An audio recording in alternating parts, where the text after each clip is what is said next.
I was a soldier with 10th Mountain Division when this happened. To give you some background, I am from New York City and joined the Army to see the world. But I ended up not seeing anything except HESCO barriers and T-walls. I joined the Army in 2016, after basic training at Fort Benning. I was given a choice of Fort Drum or Fort Polk. Well, hell, I thought, Fort Drum is in New York, so that's no-brainer. Only if they would have told me it's more in Canada than it is in New York. Anyways, I ended up in 10th Mountain Division, 2nd Brigade or Commandos, at least that's we called ourselves. I spent some time doing usual garrison stuff, sweeping sidewalks, mowing grass and cleaning my weapon over and over again after a range. We got pure dep ord or deployment order about 8 months before we had to head out to Syria. We spent some time training in the woods of upstate New York, and then we departed to Fort Polk, Louisiana, Joint Readiness Training Center, where we spent 30 days battling simulated enemy, just another U.S. unit that pretends to be an enemy. We called them Geronimos or G-Man. After we got back from Louisiana, we started deployment preparations, packing up our gear and shipping it all out in the containers to Kuwait, getting our vehicles loaded onto railhead to get them down to the port. I went home to NYC a few times before I deployed. I was little jealous of people that get to stay back. They get to tear up lower Manhattan, and I get to stay at Fort Drum, surrounded by mountains of snow. But it's okay, that was my choice to volunteer and join the Army. We boarded a plane at Army Airfield on Fort Drum, and flew to Ramstein, Germany, where we spent another day waiting for plane to get fixed. We then flew to Kuwait City Airport. We were picked up by buses and taken to a place called Camp Buring. We spent about a week at Camp Buring, before we departed for Syria. We were going to a very remote place. I'm not going to reveal the name of a FOB that I was on, but let's just say it was awfully close to Syrians and Russians. We could practically see them across the river. Occasionally we would get rocket fire from Iranian militias. The task force would respond with some airstrikes, calming things down for a while. That kind of went on for about 2 months. I remember sitting in on a briefing that went over our area of operations. The intelligence officer that was briefing us seems very knowledgeable and involved in the subject. He kept talking about deteriorating situation in Badia Desert. For those of you don't know, but Badia Desert, as we call it, White Desert, he's a large chunk of Syria. It stretches from city of Palmyra to Euphrates River. It's vast and largely uninhabited. For decades it's been ruled by tribes. Most of those tribes were not friendly to any foreigners, even if they were Syrians. Naturally, it became a great habitat for ISIS. They were hiding among stripesmen, occasionally harassing Russians and Syrians traveling through the area, setting up ambushes and carrying out raids on Syrian outposts in the area. It was a fucking Wild West. Nobody really controlled the area. Russian and Syrian convoys would just quickly zoom through the desert to make it to the Deir Easy Zor, or as we call the Daz. All of that was really interesting, but we weren't even allowed to leave the FOB. Only special operations units were able to roam around the company, and Kurds and fighting bad guys, we were not there for that. Only thing we had left to do is guard the FOB, dodge incoming rockets, and which horrible movies. We're quickly getting bored, and finally we were given an opportunity to go out. Guess where we're going out to? That's right, White Desert. We can never have nice things. The mission was rather simple. We were in support of a raid into White Desert, killer capture some bad guy that lived in a very remote village. The village was so remote and unexplored, even Google Earth images of the area made it look like foot of a modern human being did not step there since Roman times. There wasn't even a road to that village, but we did see a bunch of tracks from Toyota Hiluxes used by ISIS. The mission preparations were very long. We kept rehearsing until we got our actions and objective just perfect. It seemed very redundant. Our command wanted to look good in the front of their boss as well as special operations guys we were supporting. Pretty standard practice in the United States Army, dog and pony show all the way. The mission was pretty simple. Get him a Chinook, fly over to that village, set up some blocking positions, and let soft guys do their job. That's as simple as it gets. Finally, before about a day or two away from the D-Day, this was a big deal for all of us, because most of us did not have a real combat experience. This was going to be a Super Bowl for most of us. The start time for the mission was midnight. We were to grab our gear, 72 hours worth of stuff in our assault packs, and wait at the airfield for Chinooks to arrive from Iraq. They were then to pick us up, buy around the DAS to avoid Syrian air defense, in and execute the raid. Sounds simple, doesn't it? Well, things are never simple, not during the war at least. Right away, only 2 Chinook helicopters flew in. I had to cut our force and a half because other 2 Chinooks broke down. That's not a good start. I've been more problems started, should be precise. The pilot couldn't find objective. You just kept flying around alerting all the bad guys in the area that were coming. Finally, we're able to find the target village and get out of that God-forsaken and helicopter. My squad dismounted the Chinook and quickly rushed to our identified blocking position. I was a squad-designated marksman. I took up my position with my sniper rifle that I borrowed from sniper section for this mission, and set up my observation post for OP. It was about 3 o'clock in the morning. We knew that bad guys would not take us this early because they didn't have night vision, and we did. Besides, there was an armed MQ-9 circle around our heads waiting to smoke some bad guys if needed. We kept waiting for the soft guys to land and do their thing, but they never flew up. Things started to become more and more fucked up. We just sat there waiting for them until sunrise, but they never showed up. At about 6 o'clock in the morning, to pick up trucks with heavy machine guns on them begun to approach us. I started to engage them. They were too far away. They knew what they were doing. They stopped just short of maximum effective range of a sniper rifle and began spraying us with their heavy machine gun. The MQ-9 spotted them a while ago, but for some reason the pilot was not engaging. Later it turned out, they were waiting for us to give them clearance to fire, after we positively identified the target. What a load of bullshit that was. Anyway, luckily we had some javelins with us, just 3 rounds, but it was enough. We shot one, missed the technical, second one landed just on target, scaring the other one away. At this point we're all waiting to get extracted, but since there was presence hostiles in the area, the brigade commander would not approve. She looks to fly over there and possibly get blown up out of the sky. That was somewhat understandable, but what the fuck did they expect us to do? We spent all day sitting there, until the nightfall. We were rotating through security throughout night. My shift fell on 3 o'clock in the morning. I woke up, put my helmet on, grabbed my rifle and went to my observation post. It was really dark, almost no moonlight. I spotted something in the air moving very strangely. First I thought it was aircraft, you know, that MQ-9 that was supposed to cover us but didn't. But then more I looked at it, more I saw that it wasn't that. It was making abrupt movements that no aircraft would be able to make. I watched it for about 30 minutes. I didn't tell anybody, because what can we possibly do about it? So I just kept looking. The lights seemed to remain in generally same area, despite the abrupt movements. I almost wanted to stay up and see what they look like in daylight. Fuck. Thank God I didn't. I was relieved from my guard post at 0400, just to awaken about an hour and a half later, with a very strange sound. Sounded kind of like a jet flying over your head, but sound was very strange, was almost like screeching metal mixed with jet noises. As I got up I saw my squad waking up at the sky, talking to each other. Dude, do you see that? What the fuck is that thing? It looks like an upside down pyramid. When I looked up, no shit, it did look like an upside down flying pyramid. I never believed in aliens, so I tried to professionalize it to myself, thinking it was some super duper secret aircraft deployed by Uncle Sam to support us. Turns out it wasn't. Pyramids moved intelligently, like they were watching us. They were fast as fuck. No conventional aircraft would be able to match its speed or movements. 2 pyramids just kept circling around or blocking position. It's almost like they were playing with us or seeing what we're going to do. Unfortunately, United States Army is full of some dumb motherfuckers. One of the gunners decided it was a good idea to get his 240 Bravo and engage flying pyramids with it, hoping to shoot one down.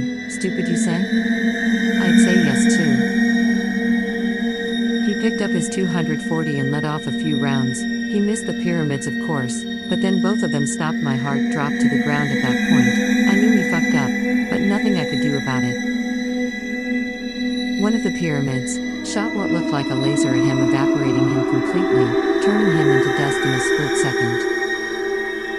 We all froze in awe. If we just get attacked by aliens?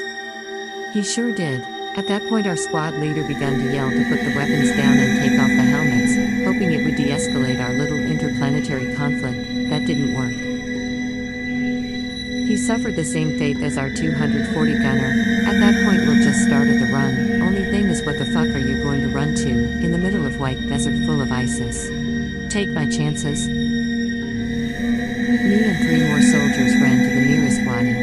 We jumped into it, and waited about 20 minutes, hoping the flying pyramids will go away, but they didn't. They just kept floating around us. Quickly became hopeless. Can you do about it? We decided that if we show no hostility towards it, maybe it will just let us go. I volunteered to be a test rabbit for that. I got out of water. I slung my sniper rifle on my back and raised both of my hands up. I finally got to take a good look at the flying pyramids. They were solid black with no signs of being piloted by anybody. Well, if it's my time, then it is my time, I thought. I just kept on walking towards our old blocking position with my hands up. I was trying not to look at the pyramids anymore, however. I was expecting to get smoked at any second now, but as I kept walking, nothing happened. I made it to our old blocking position just to find that there's nobody there. It was safe to assume that they all died. I turned around and I began walking back to Wadi where rest of us were. I kept walking and pyramids were following me, circle around, getting higher and getting lower. It's like they were trying to get a good look at me. I hope they did. I went back to the Wadi and told everyone that for everyone else died. There was no time to drop a tear for them, as we were about to join them, or at least we thought we were. We sat there through the entire night. Every single one of us was awake when we heard helicopters coming. Holy fuck, I thought. What if these things are still in the air? They're going to blow the helicopter right out of the sky. I looked up, but I didn't see him anymore. I alerted everybody else, and orient towards the helicopter sound. We were waving our hands in the air trying to get pilot's attention, and we finally did. We landed his Black Hawk, and we were able to run into it and get the fuck out of Dodge. When we got back, we were all debriefed, until not to talk about this ever again. Whatever those things were, the government and the United States military did not want for anybody to know about it. It's almost like they knew what they were. And to this day I still believe that the whole thing was a setup. They were just trying to see what these aliens are going to do in facing people. We just happened to be a test subject. But that's not what we're being told. We were told that we might have experienced some kind of illusion, caused by a toxic gas that is in the air in that area, the desert. What a load of bullshit, I thought. Later I looked up what those things were. I think they were called Varmanas. There were some sightings of them in Afghanistan too, but not with such a tragic outcome. The disappearance of the soldiers was explained by a helicopter crash, which we all knew was a lie. I'm hoping that eventually the truth will come out. With all these congressional hearings about aliens, maybe one day our story will come out too. I am a helicopter mechanic stationed at Joint Base Lewis McChord. My story is not about action and encountering supernatural beings while shooting bad guys in the face, if that's what you are here for. I was a single E4 specialist living in the barracks. I enjoyed my job working at Gray Army Airfield fixing Apache helicopters. I love those things, and I love working on them. My days were usually pretty busy. Inpul'd wake up around 0545 to get ready for PT at 0630. After PT or physical training, I would head over to IDFAC to grab some food before heading over to the airfield. I had a beat-up Honda Civic 1993 that took me around base and Seattle on the weekends. I always loved Seattle, especially going there on the weekends. When you get there early enough in the morning, you can stand on Capitol Hill watching mist rolling in. It's quite a sight. Most of the time my unit was in garrison. We would rarely go to the field, which was great. My friends from infantry brigades were pretty much never around, as they spent months at the time either in Yakima or in the training area of the back gate of JBLM. My barracks were located on the north side of the airfield, pretty close to 2nd Ranger Battalion barracks. Those guys were always gone, man. I always saw them training, day and night. One weekend my buddy and I decided to hang out in Seattle for a weekend. We reserved the hotel room and we were planning on clubbing for 2 nights, see if we can find ourselves some new girlfriends. We were in luck that weekend, at least we thought we were. The hotel we reserved was right in downtown Seattle. It better be for $350 a night. We both spent good part of our paycheck on it. Anyway, we did not have to drive anywhere because all of the coolest clubs were walking distance. We partied the entire first night, and we both were quickly running out of money as we were sparing no expense on alcohol. The second night both of us broke. E3s were down to about $15, with no new girlfriends in sight. As we ran out of money, we decided to walk to the hotel room to end weekend. We planned on getting up, getting free hotel breakfast, and heading back to JBLM. The walk back to hotel was a bit long, and we had to pass an area full of homeless people. We were trying not to look at any of them as we're walking. Suddenly, some old lady decided to ask us for some money. Oh, let me tell you about my buddy Josh. Let's just say when he got drunk he was a total dick, which contributed to us not hooking up with anybody that weekend. At this point of time Josh was intoxicated enough, and a strong Republican was coming out of him drunker he got. So he had no love for homeless people, to say the least. She asked him, "Son, could you spare some change please? I haven't had anything to eat in days." Lady did look like she could use some food. Her hair looked like it wasn't washed in decades. Her eyes were bloodshot. Her cloth looked like she was recently attacked by a bear. She also had a strong Eastern European accent. Josh looked at her in disgust. I could already tell the conversation isn't going to go down well. Josh looked at her and said, "Why would I give you my hard-earned money? So you can go buy some crack?" "I don't think so, bitch." I laughed inside because neither me nor him actually had any money left. If I had some spare change I would have given it to her, but we were all wiped out. "Hey, Josh, chill, she is just some homeless crazy lady," I told him. I could see Lady's face change. It turned angry and ominous at the same time. "All of you young guys have no respect for elders anymore," she said in broken English. After that she started speaking some language I never heard before, but all I could hear was. I didn't think anything of it and Josh and I just kept walking. She suddenly stood up and said, "You will pay for this, and so will your children, and to her grandchildren," and then she continued something in her language again. Josh started laughing, calling her crazy bitch as we were walking away. It was 3 a.m. by the time we got to the hotel room. We both were exhausted from all of the alcohol and club lights, so we just crashed in our beds. I had a super weird dream that night. In the dream I woke up and got up from the bed, and I decided to wake up Josh, but when I shook the figure under the blanket, the crazy homeless lady rolled on her back and began laughing so loud it made me pass out. I woke in cold sweat. I took a shower and went down to eat breakfast. Sun was already out. I grabbed my plate with eggs and sausage, and sat down. When I looked up my heart dropped. I saw the same crazy homeless lady staring right at me with an ominous smile. She was sitting in the table and eating in the most disgusting manner, drooling over her food while smiling and staring right at me. I woke up again. "What the fuck?" I screamed out loud. That woke up Josh. He also looked like he hasn't slept in days. "Dude, did you also have some weird dream with that crazy lady?" "Fuck yeah, I did. What the fuck, man? I never had any dreams this vivid." "I don't, man, but I think we should go apologize to that lady from last night."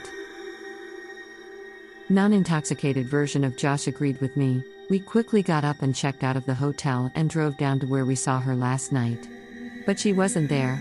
Josh and I found parking and we both walked over to where she was last night. There was a homeless guy sitting against the wall smoking a cigar. "Who are you looking for?" he asked. "There was a lady here last night. She was like Russian or something. Where does she stay?" Oh, you are looking for Mila. She wasn't Russian, she was Romanian. And you are too late. She died last night. Both Josh and I froze in disbelief. Yay man, cops came and ambulance and shit. She ended up having a heart attack after someone was talking shit to her last night. You know how people are nowadays, man. Everybody just acts like we want to be homeless. None of us want to be here, man. It's just life happens, you know. The man kept rambling on about something we weren't listening to. We both felt guilty as hell for this, and feeling of dread and guilt made us both quiet the whole ride back to JBLM. When we got back in base on Sunday afternoon, Josh immediately grabbed the last beer out of the fridge and began talking. Man, how in the fuck am I supposed to know that she was gonna die? You know, why do I feel bad? This shit ain't my fault. I didn't make her homeless. You didn't have to be a dick either, dude. Josh looked at me with a bit of a rage, but he stopped himself from blowing and stormed out of the room. He went down to a smoking area right outside of the barracks. I followed him shortly after to bum a smoke of someone. Josh was out loud talking about what happened to us on Saturday night with our company medic. They both started laughing really loud. I thought to myself, damn, he doesn't feel bad at all. It was getting dark and I wanted to rack out, because I had to wake up at 05:00 for a PT test. I didn't have any vivid dreams this time, but it was something else. I woke up paralyzed, I couldn't move at all. I used to have sleep awakenings before, but nothing like this. As I was laying there unable to move, with a corner of my eye, I spotted a dark figure standing to the right of me. I shared my room with some specialist that just got here from Germany. He was a flight medic and mostly worked night shift, so he wasn't there tonight. The figure I spotted didn't move, it was just standing there very still. After about 10 seconds of me noticing the dark figure, I heard growling outside of my door and sound of nails scratching the door. I was terrified and my heart was about to jump out of my chest. I remembered from the time I had sleep awakenings, what worked for me was to attempt to quickly jerk my head to the side. I did just that, but I still couldn't wake up. I kept doing it until I finally was able to wake up. When I woke up, I didn't want to go back to bed. I grabbed my last cigarette and went downstairs. When I got down to the smoking area, I saw Josh sitting there as well. "What's up, dude?" he said with an exhausted look on his face. "Keep having nightmares, man," Josh replied. "Me too. I don't want to go back to sleep at all. Fuck that." He put away his cigarette and looked at me. "I think I'll go watch a movie or something. Hopefully I won't see any more nightmares." This was super weird that both of us kept having nightmares at the same time. It was 0230, and I was getting more and more tired. I went back to sleep. A loud knock on the door woke me up. It was my squad leader, Sergeant Dawson. "Wake up, dickhead, you were late for the PT test," he yelled. I looked at the clock, it was 0630. Fuck, I thought, great, now I'm in trouble. Sergeant Dawson told me to come see Platoon Sergeant after PT is done. I went through my usual routine and went downstairs to where our platoon office. I saw Josh standing there. "Why are you here?" I replied. "I missed PT test, couldn't sleep for shit." Platoon Sergeant was not happy about both of us missing the PT test, and if we're late one more time he would recommend punishment under UCMJ, or also known as Uniformed Code of Military Justice. Josh and I crossed eyes as we were leaving the office. His eyes looked exhausted, like he hasn't slept in days. The following week, nothing weird happened to me, but I did notice that Josh was quickly deteriorating. He kept missing formations, and was not even taking showers or getting a haircut. About 2 weeks later I finally go to sit down with him at the VAC. He wasn't even eating, he was just staring at his plate, and anxiously looking around. "Dude, are you okay?" I asked him.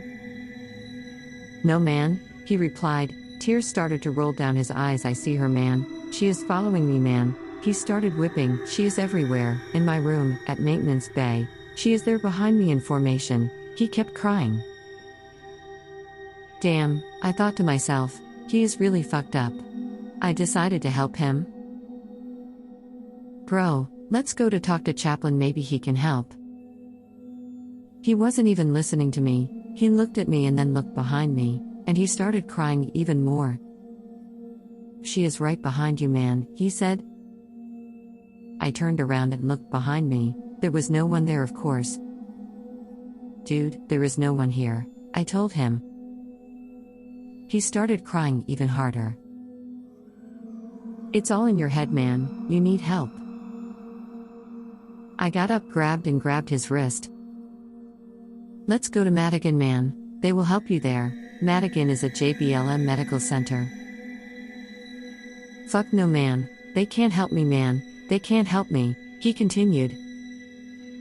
At this point, other soldiers started to notice Josh's state. Out of nowhere, our chaplain's assistant came up to us and was asking if we need help. I told him that he needed to see someone. We both picked him up and walked him to my car. We took him straight to the chapel, where he was able to see our battalion chaplain. Josh walked out of his office not looking any better at all. Chaplain walked out with a worrisome face and told both of us that he will take him to mental health clinic right now. He put Josh in the car and drove away. I was worried about him, and also a bit worried for myself. What if it comes back? I decided that it might be a good idea to see someone other than army doctors. I googled psychics and found one in Tacoma. She charged me $200 to hear what I had to say. The lady was attentive and was carefully listening to everything I was saying. At the end she said, "Honey, your friend has a very strong curse on him. I don't know about you, but I would watch things around you and come back to me if things start to happen again." I took her advice, but I felt horrible about not being able to help Josh. He spent a week at Madigan and was released. With few hours he disappeared. Company command wrote him off as AWOL, until his body was found hanging from the tree in a training area 4, right outside of East Gate of JBLM. I was later told by an MP I knew that it looked like he did it as soon as he was released from Madigan. Nothing happened to me since then, but if it does, I can only hope I won't suffer the same fate as him. Observation Post Rock, or Op Rock, was a small hill that served as a watch-out for enemy soldiers. Teams would be stationed there to keep 24-hour surveillance and report any suspicious activity or advancement of enemy soldiers back to their base using radios. There was currently a team of British soldiers there keeping watch, and customarily, when a new team arrives to an outpost, the team departing will give them a lay of the land. But as the 8 Marines pulled up the dusty backroad through the desert, they saw the British soldiers were eager to leave. The Marines reported that the British team leaving the post looked disheveled and anxious, as if they had experienced an attack. There was no formal greeting, no breakdown of the area. Nothing. The only word of advice given to the new team that arrived was, if you pick something up, put it back. It was said with the same gravitas a sergeant would use giving a command in battle, yet, this warning seemed to be about the amenities at the post. What they could possibly pick up, they didn't know. As they searched the post that first day, they realized there wasn't much there. Op Rock was much smaller than other observation posts. It was mostly few tents, some big sandbags to hide behind, and a series of trenches. But, this was home for the next 2 months, so they were going to have to get used to it. Observation posts are typically targets for enemy fire, so it's important that whoever is stationed there has the ability to hide and protect themselves. The trenches were there to provide some of that protection, but the Marines quickly realized they were just not deep enough. When standing normally, their heads would peer over the top of the trench, visible to whoever was firing. If they were going to make it work, the trenches would have to be deeper. So they got to work digging. This was June, and the Afghan sun can be brutal that time of year. So maybe at first they thought they were suffering from heat stroke when they dug the shovel in and heard a crack. Through the soft dirt they could tell they had hit something solid and fragile. One of the lance corporals reached down to grab whatever they had hit. It felt smooth and had rounded edges. It was cool to the touch compared to the blistering heat around them. But when he pulled it out of the ground, the Marines all looked on in horror. It was a human femur. perfectly intact. The men decided they had to keep digging to see what else was buried underneath their new home, and to their terror, they found multiple full skeletons, as well as Russian artifacts like stakes for tents. The New York Times reported that these skeletons were not just from the Russian soldiers that were there in the 80s. No, some were potentially centuries old. What the soldiers didn't know was that Up Rock had a history. A history that even locals in the area got nervous talking about. According to locals, the outpost used to be a burial site before the 1740s, after which it became a fort. Legend has it that 40 communist police officers were executed on the rock in 1980. The area was considered holy by locals, after a Soviet bomb hit the area but did not explode. They would share stories of enemy tanks being swallowed whole by the earth. Whatever was going on there was unkind to invaders. Maybe this is what the British soldiers meant by, if you pick something up, put it back. But it was too late. But the Marines weren't thinking of that, they were thinking of their safety, and they needed the trench to be deeper. So they continued digging. And whatever they disturbed made itself known immediately. The first night, one of the men, Corporal Lena, was preparing for the overnight watch. Each night, one of them would stay awake to monitor the area while the others slept. While he was the lone man awake, he heard the radios started glitching. There was a crackle, and then something that Lena described as a whisper. Not in any recognizable language, but at times, it almost sounded Russian. The radios were the only lifeline that the Marines had to base. It was what they would use to let base know if anything was headed towards them, but it also was the only way they had to tell base if they were being ambushed, so it was crucial that the radios were in perfect working condition. So Lena takes out the batteries and reboots the radios, but they're still making the weird noises. He ended up contacting base to ask if they were sending out or receiving any signals, but they confirmed that they weren't. That whole night, the crackles and the whispers continued. But that was nothing compared to 2 weeks later, when another Marine, Lance Corporal Hoyt, was on watch. When you're on watch, the safety of the group is your responsibility. So here it was just Corporal Hoyt, 7 sleeping Marines behind him, and the vast open emptiness of the Afghanistan desert. All of a sudden, Hoyt feels eyes on him, as if someone is watching his every move. He doesn't want to tip off an enemy soldiers, so he slowly brings up his gun to his face to see if he could get anything on his thermals. The report says that at this point the other Marines were awoken by a blood-curdling scream. But it wasn't Hoyt's. They all jump up, expecting an ambush, but all they find is a shaken Hoyt and a barking ugly Betty. He had seen something out in the desert. The figure of a man running behind a bush about 200 meters away. The scream had come from out in the distance in the man's direction. So Corporal Lena raised his thermal lens, but there was nothing out there. No matter where they looked, it was all the same temperature, meaning no life. Once they determined the man was no longer out there and there was no threat posed, they decided they'd hunt for tracks the next day to see where the man came from and where he went. But the next day, there was no trace that anyone had ever been there. The men needed to make sure that the perimeter was secure, so they set off to find bullet casings, boot prints, anything that indicated the man Hoyt saw had been there. But there was no indication. The Marines were shaken by this, but it seems like they still didn't think there was anything paranormal going on. They're out there hunting for a threat hidden in the mountains, so every strange thing that happens is being processed through the lens of someone out there wants to kill me. Ghosts were the last thing on their mind. One of the youngest Marines there, Lance Corporal Zolnik, started feeling differently one night when he was on watch out, however. Zolnik remembers how warm it was that night. It's the desert in the summer, and while it's cooler than the daytime, in all of your gear the nights are still pretty warm. That's why it was so strange when all of a sudden, a pocket of cold air hit him. It wasn't just a body chill, he started shivering from how cold the air around him became. Zolnik says he didn't think much of the change in temperature, the other men had also been complaining of that since they'd been there. But then, quietly behind him, he hears whispering. And his descriptions of the whispers sound similar to Lena's description of what came over the radios.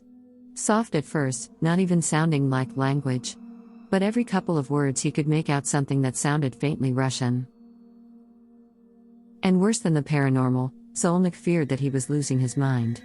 It's no surprise that combat is extremely stressful, and that stress can play cruel tricks on your mind. Zolnik worried that the effects of war had caught up with him. But before he could think too much about it, he hears footsteps above him, like someone is running around on the wooden slabs of the shack that there. He runs up to see what's happening. He needs to make sure it's not the Taliban. But when he gets up to where he heard the sounds coming from, there's no one there. So he goes back down. And maybe in an attempt to prove to himself that he wasn't losing his mind, he raises his thermal lens to his face to see if he could see anyone out in the vast openness. And he does. There's a man with a heat signature, standing in front of his thermal lens. The man has his fists balled and up by his face. Zolnik is freaking out, but before he shoots he needs to make sure that it's not one of his own men, so he brings down his thermal lens. But the man is gone, there's no one out there when he looks out. Zolnik was so disturbed by this event that he requested to transfer. Combat fatigue is real and can have disastrous consequences, and he figured his mind was slipping away from the stress. And that would be believable if he were the only one having these experiences, but he wasn't. And they didn't stop after he left. They only got worse. Corporal Lena was out on patrol one night when Ugly Betty started barking, really losing her mind at something in the distance. So Lena brings up his binoculars and he could faintly see the outline of something that looked like a person in the distance. Now, already they all thought that there was someone out in the bush that they couldn't see, so Lena is on high alert. He pulls his binoculars down to get a better look, but the figure is gone, he can't see it anymore. That was strange, he thought. But Betty is still Cujo barking out into the empty desert, so he brings his binoculars back up. And the figure is now 100 meters closer, staring directly at him. He's terrified, so he rips his binoculars away, and the figure is gone. He's trying to figure out what he saw when he feels the double tap on his back. That's how the man in charge, Sergeant Green, would get their attention. Lena turns around to tell him that there's someone out there, but no one is behind him. And when he looks back out into the vast darkness, Terry's nothing there. Not even when he uses his binoculars again. After that night, the men slowly started talking to each other. It started with Lena, but then every man on the team confessed that they too had experienced something unexplainable and incredibly strange. But at that point it was almost day 60, they had one more night before they were set to leave. So that night, they're all excited that they can finally get out tomorrow. Whatever happened that night wouldn't matter because they were driving out first thing in the morning. And now they were all expecting the usual, maybe some weird radio static and some whispering, but they felt prepared. But then the radios go out. Not just glitching, dead. And both of them. So they were not able to communicate with their base at all. And then, enemy fire. From everywhere. Corporal Lena said that it sounded like someone was standing in the trenches with them, firing directly next to their heads. It was that close. No one could tell exactly where it was coming from, so they were firing everywhere, at everything, just trying to cover themselves and make it stop. Worst of all, they hear the unsettling whistle of a rocket-propelled grenade, designed by the Soviets. Not only are they getting fired at from every angle, but by an artillery they were not equipped for. But then, as quickly as it started, it stopped. All of the gunfire ceased, and no one in the trenches had been hit. Not only that, but there were no stray bullets, or any evidence that they were just being shot at. The following morning, they said it took all of 5 minutes for them to pack up all of their stuff and head out. Though their time at the post was officially over, what transpired there haunted the soldiers for the rest of their lives, and a few of the men have suggested that they feel like the post cursed them. Of the 8 men stationed there in 2009, 3 of the Marines would go on to die in battle, and Sergeant Green would become disfigured in an eyed attack. They fear that whatever was hunting them at the post may have followed them. Were they being tormented by a lone enemy soldier, or was it something else? Maybe the echoes of the past can still be heard in the region, and maybe the ghosts of soldiers from before are cursed to be permanently stationed where they met their fates. Maybe the land really is sentient like the locals suggest. These stories are chilling, but they're at least of our world. Various soldiers that have never met have recounted seeing the same entity in another part of the country, but this time it's not of our world. It's something much darker. More after the break. Years ago, in the heat of the war, there was a soldier who got a call that there was an ambush at the nearby airfield, and they needed everyone out there, stat. So he jumps in the closest car and heads out to the airfield with a couple other guys. When he gets there, he can see one lone man, crawling over the fence from the outside, trying to get into the airfield. So, what do? They all lift up their weapons and fire a single shot each. One bullet makes contact and the man drops. But as he's falling, it looks like Terry's black smoke pouring out of him. One of the guys makes a comment that it looks like it was a suicide bomber. They must have hit his vest and now smoke was pouring out. But as they kept watching him, more and more smoke poured out, until the black fog surrounded the man and made a human-like creature. Through the creature's darkness they could see glowing red eyes, glaring back at them. And then it started to laugh. They raised their weapons in fear, but the man said that the creature took a few steps forward and then dissipated. He was never able to make sense of what happened. He claimed they only spoke about it one time after that and then agreed to never speak about it again. This red-eyed creature shows up in multiple accounts from soldiers who served in different units. Each account is in a different context, but each time, the creature is described similarly. Like this story that was posted to Reddit 8 years ago. I was an infantryman during the invasion of Iraq in 2003, my unit was 122 in 4th ID. We pushed into Baghdad, and then took an airfield just north of the city. Then we headed north, up Highway 1. The majority of my unit stayed in Tikrit, Saddam's hometown. My company kept going north with 366 armor to a huge enemy ammo depot nearby G. We began operating around that area, and then shortly moved to nearby K2 airfield, and set up a more permanent forward operating base, or FOB. K2 airfield had a residential area that had been abandoned, near the end of the runway. It was on post housing for the Iraqi Air Force personnel that ran the base, but they had left way before our arrival. What was strange is that it seems it was abandoned before the invasion. There were pots and pans in the sink, there were clothes on the line, but there was lots of dust all over everything. Looters had been there, they were everywhere during that time, but they left mostly everything. My unit moved into the end of the airfield, into some bombed-out warehouses, and an MP company moved into the biggest houses in the abandoned housing area. We started to call the ghost town. The MPs that took up residence in the ghost town moved out after about a week.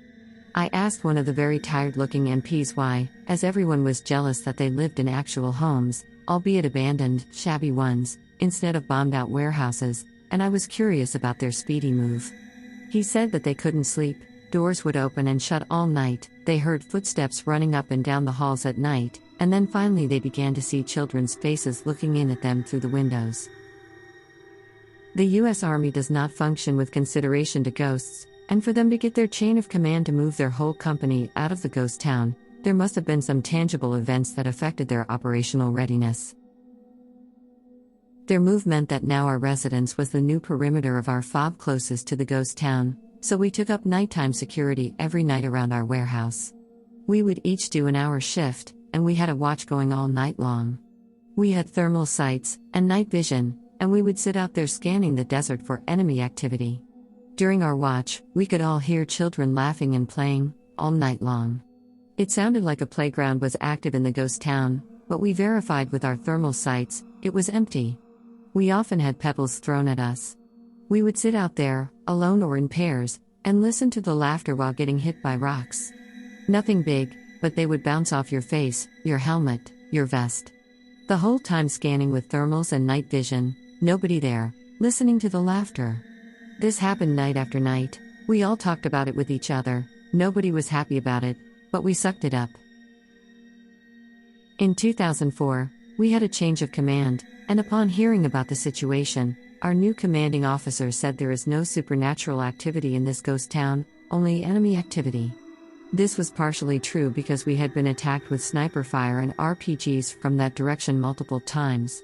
His decision was to set up a nightly patrol and set up ambushes in the ghost town every night. We were already busy, looking for WMDs during the day, raiding Saddam's Baathists during the night. We had been doing 18 to 36-hour patrols, QRF, convoy security, more patrols, show of force, ambushes, the works. And now this. So it began. My squad had done the new patrol a few times, and it always seemed extra dark when walking though the ghost town. There was an old British fort left over from their colonial days, with firing ports and towers. Streets with sidewalks, and pretty decent houses, all empty. While on patrol, we could still hear the kids playing, but it seemed just as faint as when we were on perimeter guard. We would get on a roof, lay there on ambush and just listen. To the wind, the kids, and that's it. One night, we were patrolling through the ghost town, in a modified wedge formation. One of our soldiers said, "What the hell?" Then screamed, "What the hell is that?" He pointed his weapon to the middle of our formation, then dropped his weapon, and ran. He ran alone in the dark, unarmed in the middle of a combat zone, away from everyone. Those of us that looked where he pointed, saw it. Those of us that looked at the fleeing soldier, heard it. Walking with us was a solid shadow, with roughly the shape of a person. Tall, with really long arms, skinny legs, and a very narrow torso. It turned its head back and forth as if surprised to be discovered. It bent down, and then it leapt. It landed in a crouch on top of a nearby chain-link fence still facing us, and moving its head to look at us. Its eyes then quickly flashed red, and then it jumped backwards off the fence and disappeared into the night. We caught up with the soldier. Our squad leader was super pissed. He got roughed up a bit, as he had absolutely lost it, screaming and crying. This soldier was solid. I've personally seen him shoot an enemy, at close range. We'd all been through a lot, and we were both confident and competent.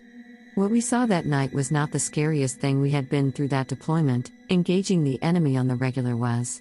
But the enemy made sense. This creature did an ''T. It was by far the most disturbing thing I've ever witnessed, as it seemed to have a purpose keeping pace with us.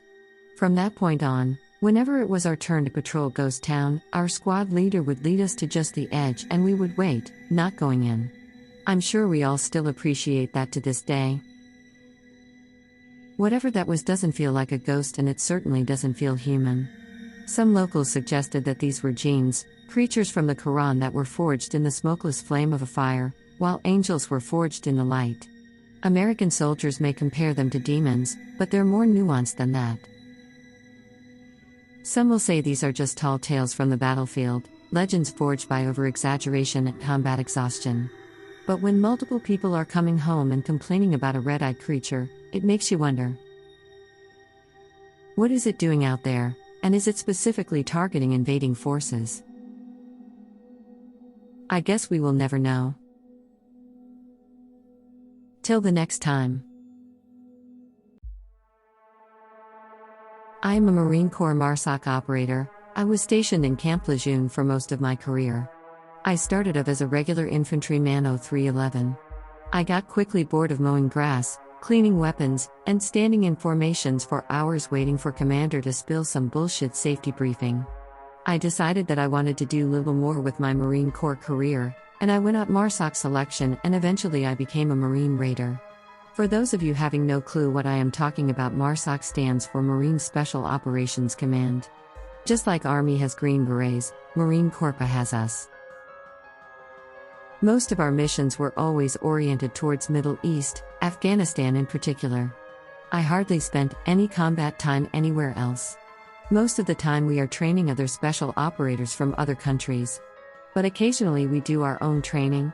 Things like clearing ships from bad guys, or conducting reconnaissance on some sensitive objective. We do a lot.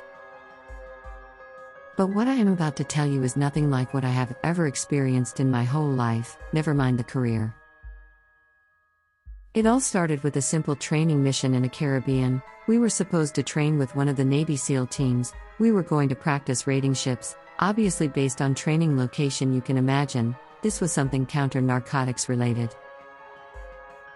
We started our training journey in Honduras, working with local Special Operations Unit, teaching them marksmanship, and some tactical stuff. We then got on a Sea Stallion helicopter and flew over to our next mission, which was to train with Navy SEALs. We were all pumped up about an opportunity to train with them. However, when we landed on our ship, we were told that SEAL platoon we were supposed to train with is not going to make it due to some real-life mission in Iraq. We ended up stuck on a ship with not a whole lot to do except turning paper targets into Swiss cheese. We were supposed to be there for a week. Because our ride was not scheduled for another week, we couldn't leave. We were bored out of our minds. Only thing we could is work out, which quickly gets old. Our last night there, we were woken up by a duty officer on the ship. We were told to grab pure shit and get in the briefing room. This was like 3 o'clock in the morning, so we thought that SEALs finally arrived. But that's not what it was. Our platoon commander started telling us that we have a real mission. There is apparently a radar hit on the ship that does not want to respond. So there is suspicion it could be trafficking ship. We were able to see a drone feed of this vessel. It was fairly large vessel, and it looked completely abandoned. There was no lights, no people walking around on the deck. It was just floating in the open ocean. Navy intel dudes thought that there are people on the ship. They are just hiding because they notices the Navy reconnaissance drone above them. It still doesn't explain why power was off, but whatever, they supposed to know what they are doing, right? We began analyzing where we could fast rope into to get more optimal position to begin clearing this thing. There was only 35 of us, so it would take a good amount of time before we finished clearing it. It took us about 6 hours to come up with a plan of how we are going to do it. We began getting our gear ready to go. We decided to hit it during daytime, since there was no visible presence of the crew or any kind of counter-air threat. Our platoon command decided that it is unnecessary to fast rope into it. We could just walk out of the ramp of CH-53 as it could easily land on vessel. Sounded like a good idea. We were all pretty certain that ship is full of drugs, and it was probably abandoned when traffickers noticed US Navy nearby. We began our flight towards the target ship. Platoon commander wanted to do a flyover the ship before land the aircraft on it. We flew 2 circles around the vessel, and did not see any activity on a deck. The sight of a ship was a bit eerie. You could see rust damage, and from what it looked like, fire damage all over. It was not in a good shape, or fit to be used for any kind of maritime purpose.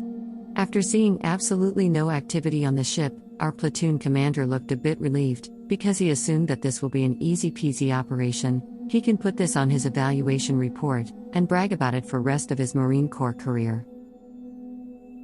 Platoon commander gave order to pilot to go ahead and land on the deck of the vessel. It looked pretty empty and free of debris there, so it looked like a good place to land.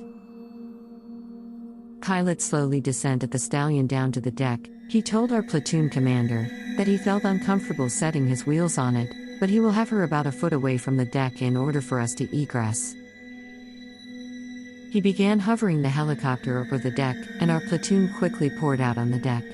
Although there was no visible activity, everybody was still at the high state of readiness. Everybody had their weapons up.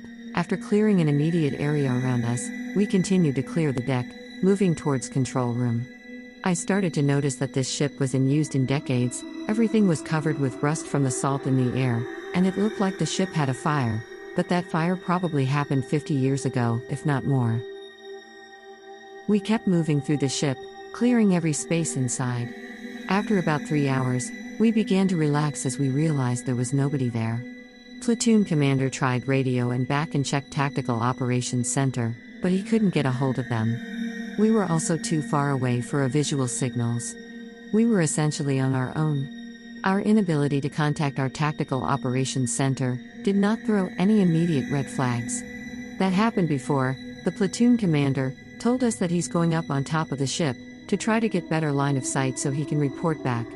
We decided to congregate on a deck after ship was called clear by our Fortune commander, as we were waiting for either Coast Guard or Navy intel folks to show up and investigate it. After about an hour of trying to get a hold of the fleet, we all begun to worry. Something just doesn't feel right about this whole thing, I thought. We spent another 2 hours battling with our comms, trying to get our PRC 150 to talk, but with no luck. Sun started to go down. Luckily we brought our night vision goggles with us. Platoon commander ordered us to mount them, in case of any threat that could pop up at any moment. At this point, we were all lost in the sauce. We were all under assumption that there would be a helicopter coming towards us. Since we lost our comms, that was a standard procedure during operations like this. But no one came. The eerie sight of blacked out ship at night did not make any of us feel any more comfortable. Platoon commander ordered us to set up perimeter security and maintain it until he gets positive comms with the fleet.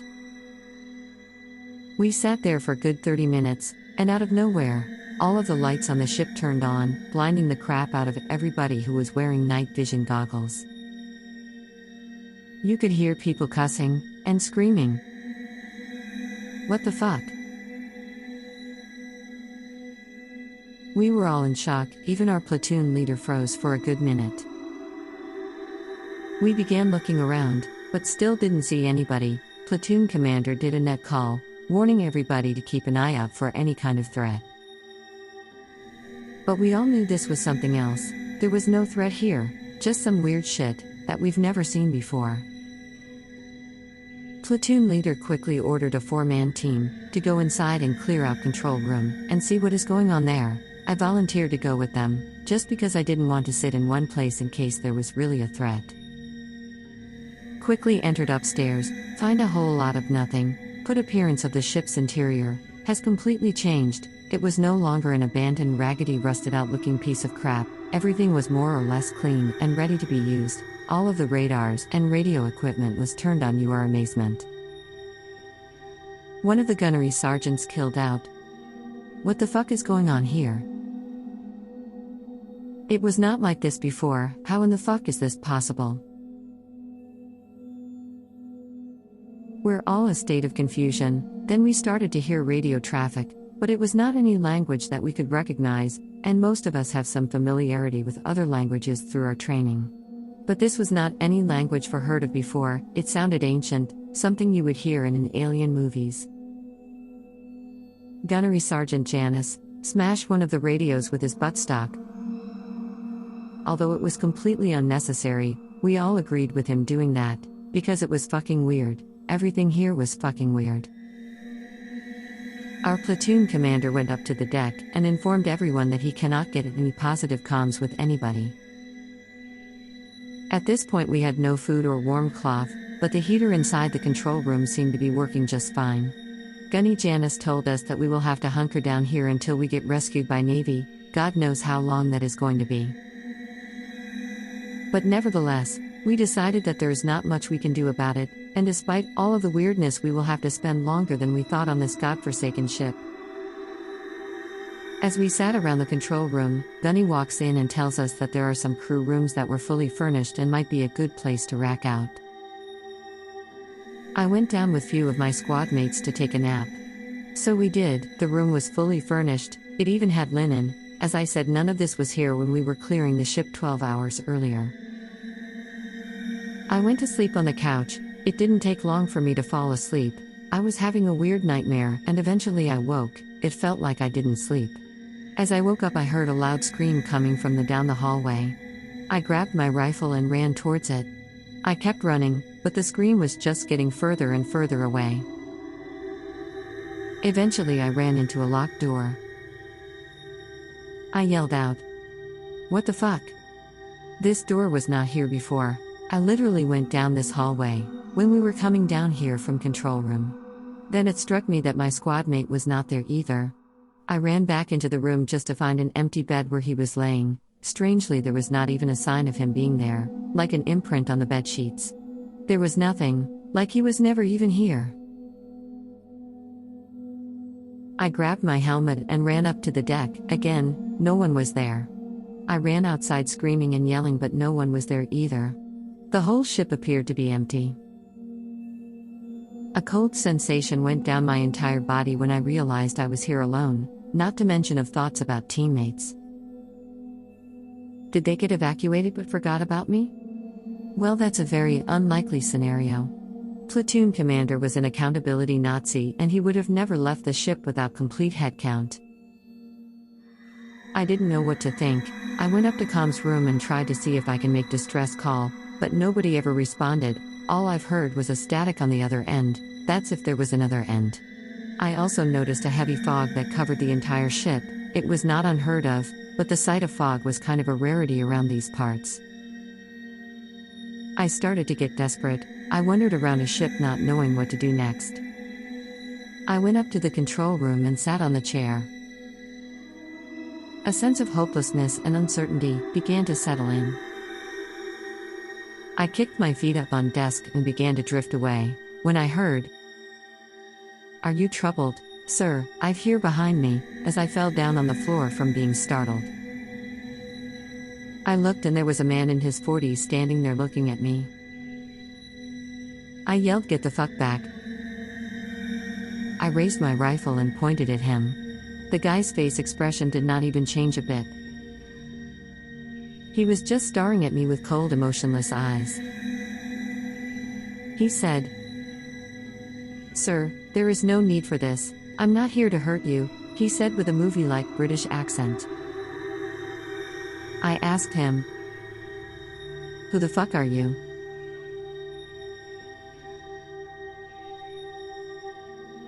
"My name is George, and I work on this ship." My heart nearly dropped to the ground. I felt a cold chill run down my spine. We searched and cleared entire shop and there is no fucking way this dude would slip through.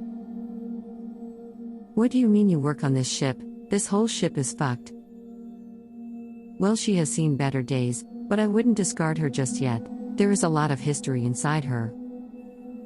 "Okay, where are my teammates?" "Your teammates? Only one I have seen is you. I would have noticed bunch of blokes like you if there was more, but there is no one else here." "Who else is on this ship?" "Just me, and Will. You, I suppose you are American?" "Yes, I am." "And you are an army or something, judging by your outfit." "I am a Marine. Enough with questions. How do I get out here?" He looked at me confused. "I'm not entirely sure. What are you asking me?" "You are on the ship the middle of Atlantic Ocean. I don't think you can, unless someone comes to get you." I kept my face straight, but I was fucking terrified on the inside. "Okay, then what are you doing here?"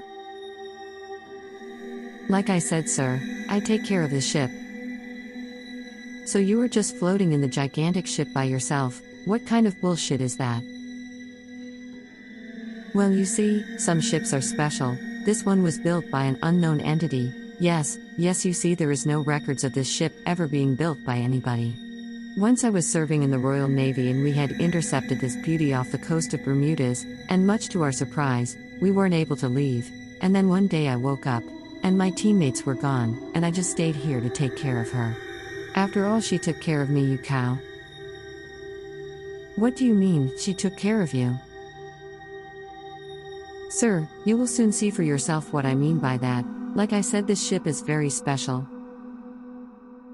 He turned his back towards me and began alking away, whistling and singing some old song. "Hey, wait up, man. Should said your teammates were gone? When was that?" "Oh, that was years ago. I joined the Royal Navy back in 1939, so you can imagine how long I was here for." My world just turned upside down. 1939, so the dude is like 100 years old then, I thought to myself. And what the fuck was he saying about ship taking care of him? All of it sounded surreal. I did not know what to make put of this whole thing. I'm talking to 100-year-old dude in the abandoned ship on the middle of the ocean. I kept thinking this was either a dream or some kind of psychosis. The man that called himself George turned around as he was walking away and said, "Would you like to join me for dinner?" I didn't say yes or no.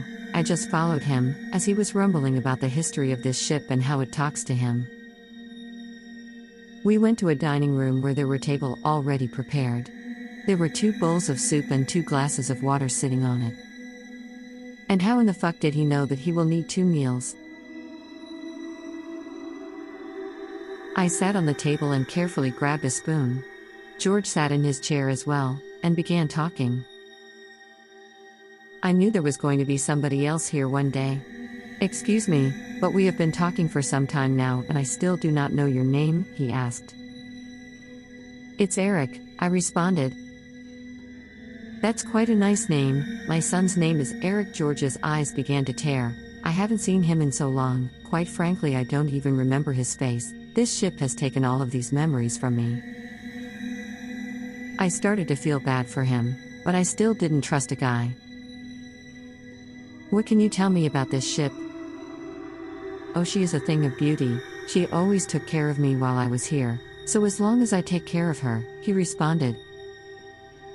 "What do you mean by take care of her?" "Well, you see, sometimes she needs to feed." "What do you mean, but feed on what?" His face changed as he started to get worried, like he was scared to say the truth. He looked up and looked at the ceiling. "I'd rather not say, some things better left alone." George picked up a napkin and wrote something on it. He then slid it to me. He wrote souls on the napkin. "Fuck, the ship eats souls. Is that what happened to my whole platoon?" "Walls have ears, you see," George said, smiling, "but eyesight is a problem," he continued. I grabbed my pen and wrote, "How do we get out of here?"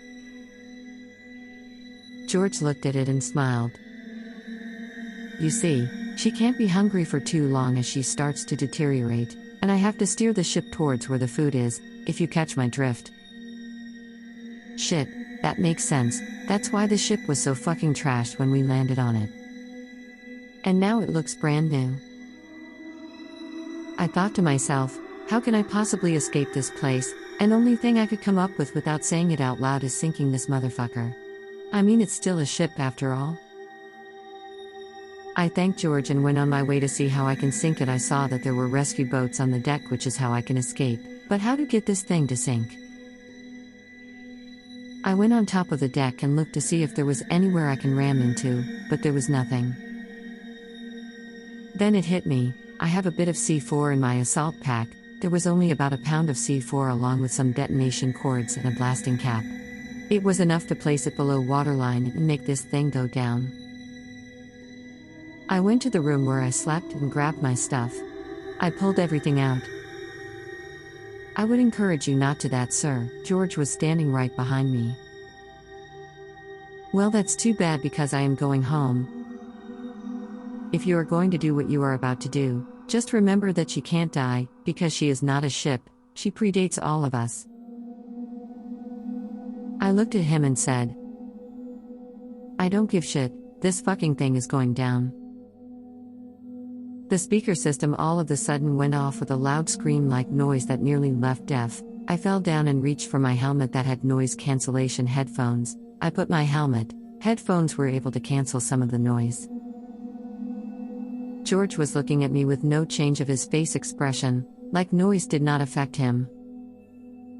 I quickly ran down trying to get somewhere below waterline.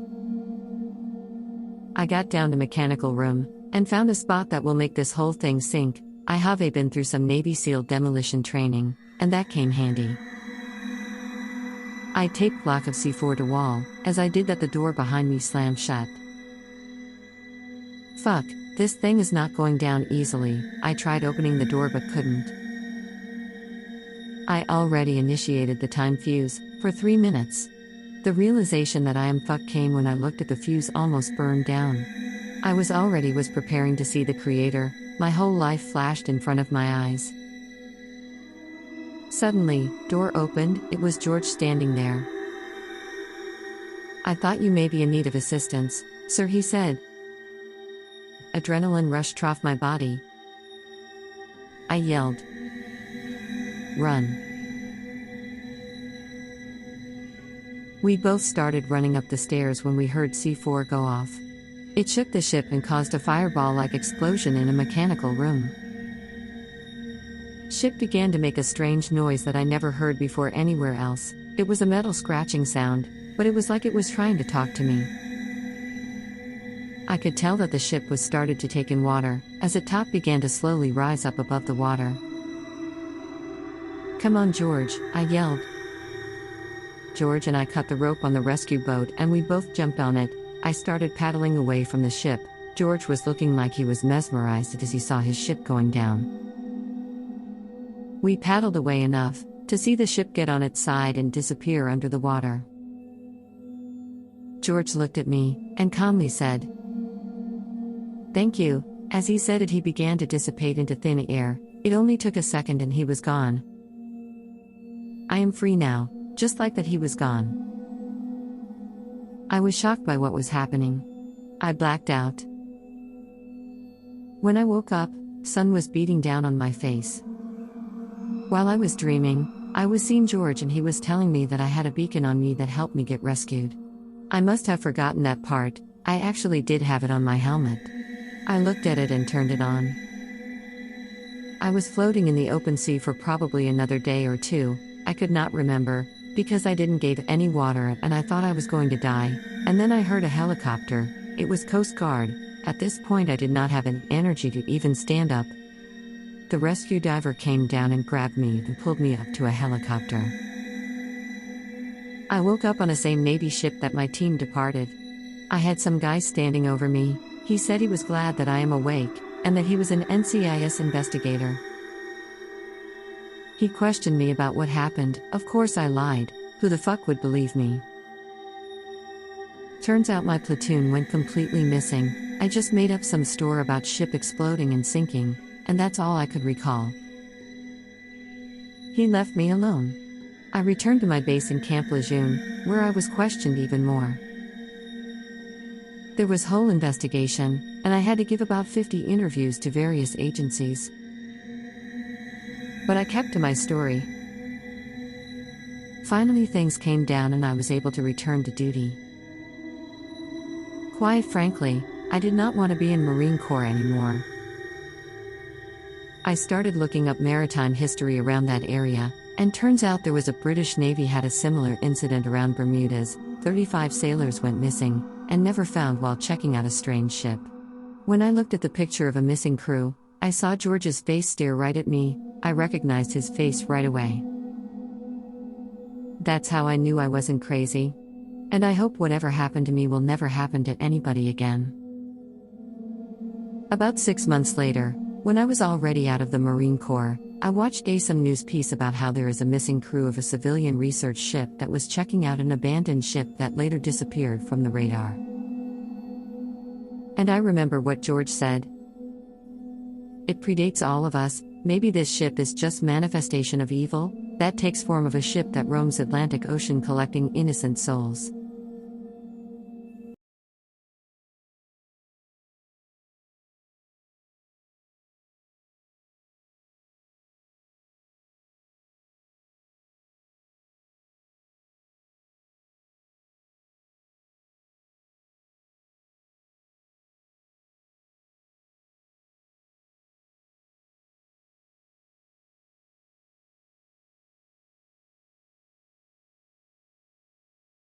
I am CIA contractor working on black projects.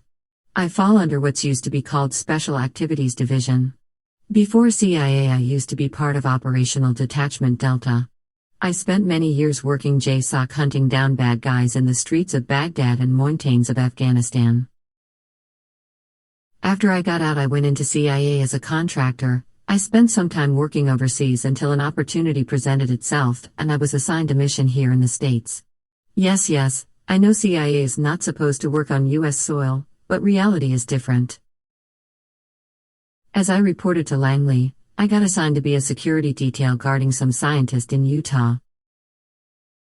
I wasn't sure what it was about, but it seemed too easy. Guard some nerdy scientist as he does something in Utah. I immediately thought that I would have to go to Dugway Proving Grounds, and at first that's where we went. I arrived at Dugway just to get picked up by a CIA liaison officer and be taken somewhere. As we were riding in the car, I kept wanting to ask where the fuck are we going and what's up with all of the cryptic shit. But I held back. We turned off the interstate and went into Utah country. It was dark and the only thing I see is dim lights of nearby farmhouses. After about 30 minutes we hit gravel road for another 30 minutes before we arrived. The place had a gate. We had to present our agency credentials to enter. I later found out that on paper this place belonged to Bigelow Airspace. But in reality it's just a cover for a CIA operation. Only question was, what operation? It doesn't matter, I suppose. Job is a job, I thought to myself.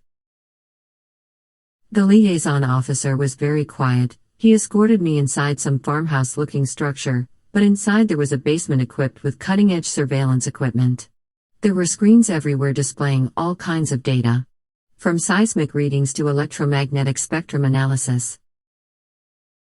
I thought that it was just another unauthorized black surveillance operation, watching some politician dude trying to find some dirt on him. But as I was introduced to a scientist, I realized that it was not that.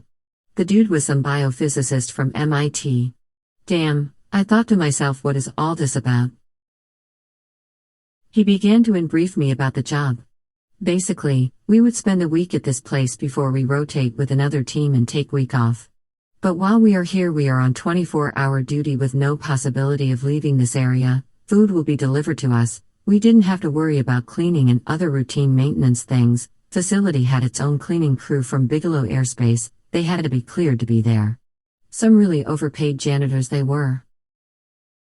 To my surprise, I was not briefed on what is going at this facility and what kind of threat are we facing. That information was compartmentalized to ensure no one could put together a picture of what's going on here. I was briefed on a facility, but as it turns out, the perimeter security is manned by a different contractor, with we would interact only in case of emergency. So what do I do here then, I thought? Well, whatever, I'll just play Xbox and work out, I guess. We were told that we will rotate with another team in 2 days and that I was free to link up with the researcher that I was supposed to provide PSD for. I was given my own vehicle, black Chevy Suburban, decked out with before category armor. What the hell, I thought to myself, this Utah, what the hell do we need that for? I drove the car to Vernal, Utah, where I was supposed to link up with the scientist I was supposed to guard. He was staying at Marriott Hotel, and I decided to check in there as well. Well, I kind of had to as my job started the second I've met him. He wasn't much for talking. He only told me that he doesn't require security detail while here in the city, only when we get to the ranch. He finally told me what this place was called. It was called Skinwalker Ranch. I've heard some stories, even a movie came out about this place. But I thought it was just bullshit. That got me a little worried, but I quickly overcame the feats of unknown about this place. The day after, we departed for Skinwalker Ranch. During the whole drive, the scientist was quiet. All of a sudden he asks, "Do you believe on God?" I told him, "I'm not much for a religious person." He smirked and looked away towards passenger window. Not sure what was that about. That was the only thing close to a conversation I had with him. We arrived to the ranch, and I immediately went to my quarters. There was TV and Wi-Fi available to us while we were here. There was also small gym, which I intended on abusing. All was well the first couple of days. I sat in my room playing Xbox and watching TV. No one bothered me at all. It was almost like a vacation for me. On the third day, perimeter alarm goes off. I went outside to see what was going on, but was immediately told to get back in the building by security guards on the radio. It was nothing, they said. Some animal tripped their motion sensor. I spent the whole first week bored out of my mind. We ended up finally taking our week off. I flew back to Virginia, not very excited to go back to Utah. I spoke with Mai about possibly reassigning me somewhere else. All I was doing was just sitting there, and any more sitting around would cause mental issues, I told him. He assured me that this only for 6 months and they will rotate somebody else. Which still meant that I will have to go there about 12 to 13 times, which still sucks. I flew in for the second week, landed in Salt Lake City with the scientist. I parked the SUV at the airport for a week, in the name of convenience. And I was on for another ride with this weirdo. He was again not very talkative. He decided to sit in the backseat this time. He pulled out his laptop and began looking at some charts. I was not very amused by the fact I had to spend another week with this dude, doing absolutely nothing. As we had about an hour left, I couldn't hold it anymore. I asked him, "If you don't mind me asking, is there any possibility someone can explain me what the fuck am I doing here?" He replied, "Yes, I do mind. I never asked for a security detail, but apparently my predecessor got badly hurt, so agency wants me to have one." I got curious. "And how did he get hurt?" "I don't know, and you are asking too many questions for a bodyguard." I started to lose my cool. "Look, I know you are a scientist and all, but I think you might be confusing me with your boyfriend." I looked him straight in the eyes and said, "If you are going to talk to me like that again, I am going to fuck you up." He started to become visibly nervous. I smiled at him. "Don't worry, Doc, I'm just fucking with you." He relaxed and let off a smile. "You CIA guys really know how to get people to talk," he laughed. I told him, "Well, let's just say I had my share of experience with this." He started talking more. "All I know is that he was hospitalized with bite wounds. Rumor has it he was by himself and didn't have a chance. Due to some miracle he ended up surviving." "Bite wounds?" I said. "From what, a fucking werewolf?" "I don't know, that's what you are here for," he said. "Great," I said, "then you got the wrong man for the job, because I had not been given a threat brief yet." He smiled, looking at the window. "Oh, you won't need one, you will find out soon." We arrived at the ranch, where other team was eagerly waiting to get the hell out of Dodge. As soon as we pulled up, I decided to engage with other PSD, but he was not overly talkative either. He just said to watch out for gremlins. That stunned me a little. I asked him what he meant, but that, he just smiled and walked away, but then he suddenly turns around and says, "You will see." What the fuck did I get into, I thought to myself. This week nothing happened either. However, I did wake up a few times because I kept having a very strange dream. It was the same dream over and over again. But I figured my combat trauma is slowly returning to me, and boredom and isolation is definitely the root cause. Again, the entire week, I was utterly bored, and I couldn't wait to leave. That went on for 3 months, and I was counting days to finally be done with this detail. It was time to head out to Utah again. I was not ready for it, I kept telling myself, but job is a job. I was working out at the gym and I heard my name being called. I figured an egghead needed help with something, but when I stepped out of the gym and went to his office, he wasn't there. Not the first time I misheard something for name. This time I put on my headphones and began to bench press, when I saw a figure with my peripheral vision. I quickly looked, but no one was there. I was not about to play any games. I grabbed my .45 and I went outside. It was sunny and a bit cold for how I was dressed. I didn't see anybody, but I did see Mr. Egghead walking around the field, messing with some strange-looking equipment. Okay, I thought I might have just not slept enough. I went back in and took a shower, getting ready for some Xbox time. It was getting late, but not like I had something else to do. I began playing Xbox. Thoughts of fear began to go away as I fully immersed myself into some Call of Duty. As I was playing, I noticed that the mission I was playing looked unfamiliar. I mean, it was very familiar, but not in the Call of Duty. It was real life that I remembered it from. What the fuck, I thought. I dropped the controller on the floor and turned off the Xbox.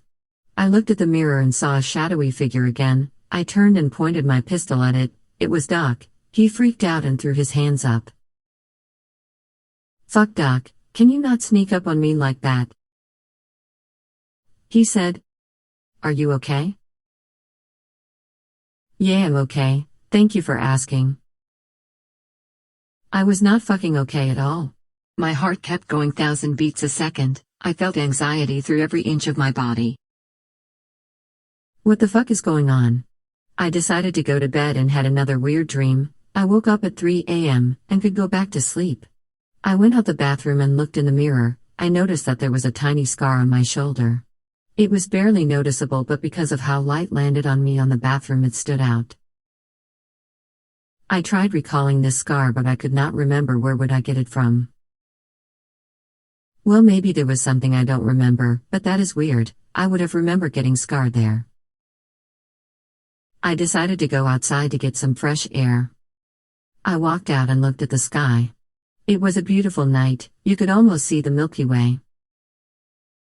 I noticed some lights out in the distance, probably a local redneck returning from a bar, judging by how erratic this light were moving, but then light picked up and took off to the sky. I wasn't too shocked. I kept watching them as they went up, and slowly began to descend, but they were going towards me this time. I decided to run. I have no idea why I choose to run into field towards the gate instead of inside the house, but there I was sprinting towards the gate. I tripped on something and fell down. I turned on my back, and I saw them hovering over me. They were bright as hell, and about size of wrecking ball. I was trying to move but couldn't. I was completely paralyzed. Then I blacked out. I woke up in my bed with an insane headache. I stepped out of my room. Doc saw me walking out and he approached me. "Hey, how are you feeling?" "Like shit," I said. "Some heavy drinking you did last night," he said. I was trying to remember what happened last night, but I couldn't. Last thing I could remember was eating dinner. "Was I drinking last night?" I asked. "I don't know, you tell me. You were found passed put in the middle of the field by a security guard," he said. "Shit, I don't remember doing anything last night," I said. "I just don't remember anything." "What day is it today?" "It's Tuesday, my friend, our second day here." What the hell, I thought. I clearly remember seeing my computer, and it said Saturday, day before we would have to leave. Tuesday? Really? Well, maybe I'm just sick and tired of this place and it's starting to drive me crazy. "Remember what we talked about," he said. I was again trying to remember, but I couldn't. "What did we talk about?" I asked him. He said, "About your alcohol problems, don't you remember? It was just yesterday when we got here." I couldn't even remember getting here. "Look, Doc, I don't know what's wrong, but I do not remember anything, not from what you said, but anything at all." I told him. "The hell happened to you?" "You were just fine yesterday," he said as he walked away. I checked the calendar on my computer and Doc was right. It was in fact Tuesday. Damn it, I clearly remembered getting here a few days ago. Nothing made sense. I approached him again asking for help this time. "Doc, I don't know what's going on, but I think I need to see a psychologist or something, because I seem to have memory problems, which I never had before." He replied, "I will bring someone in tomorrow." Next morning, someone arrived. He presented himself as agency staff psychologist. He gave me a few questionnaires and ran a couple of tests on me. "Well, you seem to be fine. How much sleep have you been getting?" he asked. I replied, "I've been getting plenty of sleep." He gave me some pills to take that knocked me out. I woke up Wednesday afternoon. I had a bunch of vivid dreams about me being taken to some alien spaceship. Although I slept a lot, I didn't really sleep. Doc kept trying to check on me, asking me a bunch of questions about my dreams. I didn't really understand what was up with this new interest of his. I took the medicine psychologist gave me again, and it knocked me out once more. This time I woke up on Friday morning. I began to feel different, like my psyche was changing. I kept sleeping and sleeping. At some point, I started questioning my very presence and my very job at this location. Typically, when you have a mental breakdown, you would be sent back. But me sleeping for days while doing a personal security detail, for some reason did not bother anybody. It's almost like I was not needed there. Although I slept a lot, I didn't really sleep. Doc kept trying to check on me, asking me a bunch of questions about my dreams. I didn't really understand what was up with this new interest of his. I took the medicine psychologist gave me again, and it knocked me out once more. This time I woke up on Friday morning. I begun to feel different, like my psyche was changing. I kept sleeping, and sleeping. At some point, I started questioning my very presence and my very job at this location. Typically, when you have a mental breakdown, you would be sent back. But me sleeping for days while doing a personal security detail, for some reason did not bother anybody. It's almost like I was not needed there. I just keep sleeping. What kind of a PSD am I? I am being completely worthless, but both scientists and the agency seem to let me get away with it. I've begun to realize that there's something wrong here. I started to wonder, what is really going on this ranch? I started to run the perimeter of the ranch in the mornings, trying to see activity inside and outside. Nothing seemed out of ordinary, except the guards. They were very heavily armed, little bit too much armed, for the job that they were doing. And then it hit me, these guys weren't guarding from anything on the outside, they were guarding from something from the inside of this ranch. What the fuck could it be? I decided to explore the ranch little more, when I noticed a camouflage door, disguised as a well on the far north end of the Skinwalker Ranch. I figured the place was under surveillance too, and I wasn't going to risk trying to get in the broad daylight. Shit, this is a prison, man, I'll talk to myself. I was trying to remember last time I was home, but I just couldn't recall. I was trying to piecemeal the memories together to even try to remember what my apartment in DC looks like, but I still couldn't. I was looking at the pictures of my apartment, on my cell phone, but there were none. But I clearly remembered taking a bunch of pictures before I moved in. Everybody does that before they move in just in case the landlord decides to charge you for some bullshit repairs that were already there. But everything was gone, my cool history wiped out. There is something seriously wrong here, I thought to myself. I sat there wondering about what I should do. Well, first thing first, I have to go look what's inside of that fucking door. Whatever is there might be a key to what's going on here. I knew the place was under surveillance, but I'm also CIA operative. I had a UV flashlight in my kit. And some thermal blankets. I have no clue why in the fuck did I have thermal blankets in my kit, but I did. I believe I had thermal kits in case we have to evade somebody with a thermal capability. Well, how convenient. I wrapped thermal blanket over myself, grabbed some tape and the UV flashlight. I snuck into the tree 12 feet from that door. And I was watching for any kind of lights to determine the positioning of the surveillance camera, and I finally saw it, just the regular CCTV. I've been dodging those things for years. I flashed the UV light at it and ran to the door. He had a biometric lock on it. I wonder whose finger do I need to cut to get in this motherfucker after myself. Oh, I think I know just a guy. I went back to the house and grabbed my .45. I pulled out the magazine to check my ammo, just to see blank rounds in it. I laughed, but like I said before, I'm still a CIA operative, and everybody knows too high to spare magazine in your luggage. I pulled out magazine with real rounds, and went on to look for good old Doc. He was typing something in his office, and he got a bit startled. He jumped on his chair and looked at me in fear. "What you typing, Doc?" I asked him. He quickly shut his laptop, and begun to give me a fake smile. He said something about typing up a weekly report. "Can I see the report, Doc?" I asked him. She said the report was classified.